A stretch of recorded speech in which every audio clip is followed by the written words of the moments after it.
Kaya kung ano, mas maganda yung ano, kung ako sa akin ano, siguro kung konkon, yung sinasabi nila, yung konkon ay may representative na galing sa mga private sectors para lumahok sa pag-amyenda ng batas.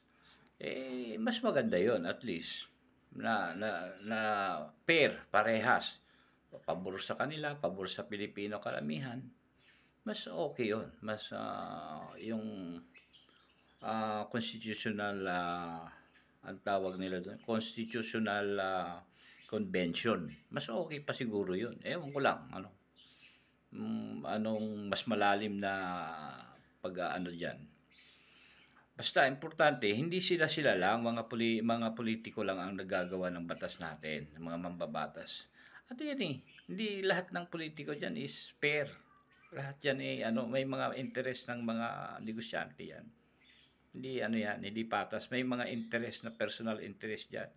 So masisingitan yung ating constitution, ang ating batas ng mga personal interest ng mga negosyante na siyang magpapahirap pa rin sa mga Pilipino.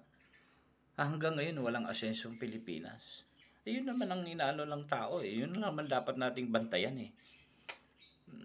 Na kung saan yung dapat na namumuno, siya unang-unang dapat magbantay diyan. Siya ang ama ng tahanan, siya ang ama ng ating bansa eh. Katulad niyan, stop the PI, sabi ni BBM. And then we going to economic reform. Parang ano rin, kagaya noon, economic reform. Parang ang Presidente Marcos nung araw ay ano rin, nagsagawa din ng reforma, agrarian reform.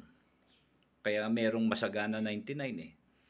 Merong mga bangko na mga rural bank, pinag-uutangan ng mga magsasaka para at least yung papaunlad yung ating sakahan, ating food production. So noon, parang nag-i-export ayon sa kanila, hindi pa naman natin naabutan yun, maliit pa naman ako. Nag-i-export daw tayo ng bigas. Andin yung taga ibang bansa dito nag-aaral para mag-aral ng pagsasaka. Kaya meron tayong UP Los Baños eh. Andiyan yung mga modernong pamamaraan ng pagtatanim nung araw nag-aaral.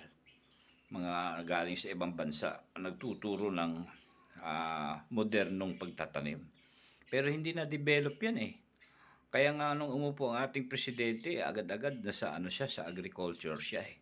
Bakit? Sapagkat siguro ang iniisip niya magkaroon tayo ng food security ng ating bansa. Pero hindi naman ganoon ang nangyayari, parang lumakas pa halos yung ating importation.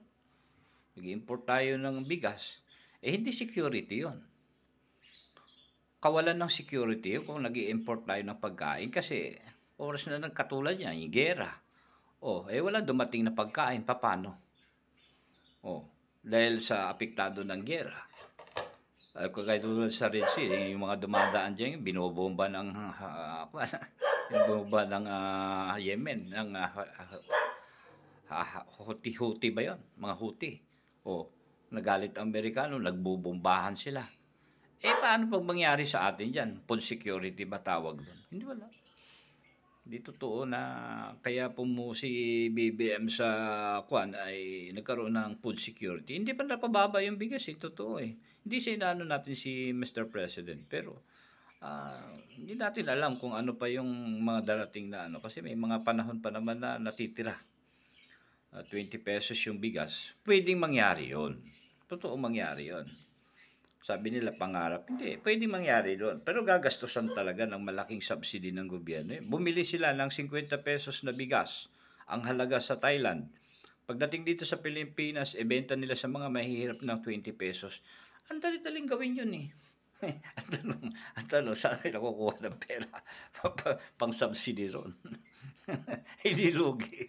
Hindi, paano ngayon? Tingnan natin kung may mag-i-export pa na, sa amin na yung exportation, bossing, sa amin mo na ipaubaya yung exportation.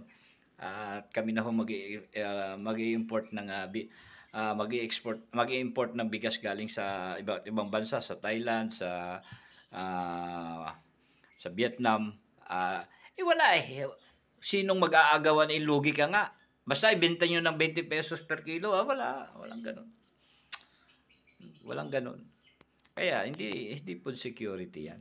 Wala. Mga magsasaka ngayon, nagbebenta na lang ng mga lupa nilang sakahan. Para at least maging pera at magnegosyo na lang kung ano maninegosyo. Hindi natin alam kung anong darating na mga panahon ngayon. Tingnan na pa natin kung ano pang mga darating na mga pangyayari tungkol sa pagbabago ng ating constitution. Pero sa tingin ko po, sa akin, hindi papasa. Dito sa Kongreso, kahit ipasa pa ng Kongreso yan, ipasa pa ng Senado yan, pag sinabi ni Kong Marcoleta, kaibigan ni Marcoleta si Haring David, hindi pwedeng mangyari yung people initiative na yan. People incentives pwede, pero people initiative hindi. Hindi mangyayari yan, maniwala kayo sa akin mga kabir. Hindi mangyayari yan. Pag sinabi ni Kong Marcoleta, itigil nyo yan. Walang mangyayari dyan. Salamat po. Bye-bye.